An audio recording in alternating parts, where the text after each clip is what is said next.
Hi there, good morning, good afternoon, and good evening.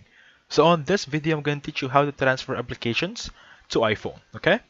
So the first thing you want to do is go to Play Store.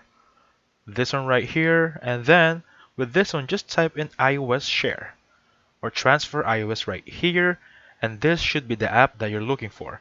This should be the app that you're trying to install, and as you can see, as of May 9 of 2023, fix an issue where messages may be missing or imported out of order. Again, this is a very good app, especially if you want to transfer anything from Android to iOS. It does not exclude anything. It does not just focusing on apps. There's a lot of things you can transfer, okay? And with that, please open this application. Simply put, this is gonna be how it looks like. Let me just go back to the landing page. And again, as you can see here, it's pretty direct.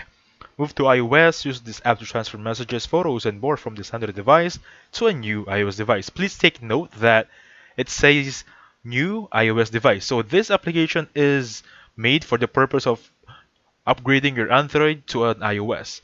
So take note that you need a new device, or rather restart your old phone to use this app. Click on continue right here. Let me just click my continue. Click on agree. Find your code. So this code is technically seen at the start of a new iPhone. So you cannot really see it if you have using your iPhone for a long time right now, unless you want to restart everything, delete everything, and then find that code. So click on continue right here and enter the one-time code. I'm going to show you guys a screenshot on how it looks like, on what to expect. Let me just do it right here. So from here, just type in apps and data, restore from iCloud backup, restore from Mac to PC, and just click on this one. Imagine this is your new iPhone and move data from Android. If you choose move data from Android, you'll arrive on this screen.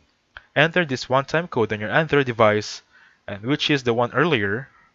Let me just pull that one again, enter it here, and then you should see options from contacts, photos, and applications. Just simply choose photos or applications, and then you're good to go. It's as easy as that. There's no more next step other than that. Okay? So thank you so much for watching. Please hit the like button and subscribe. Have a safe one, guys.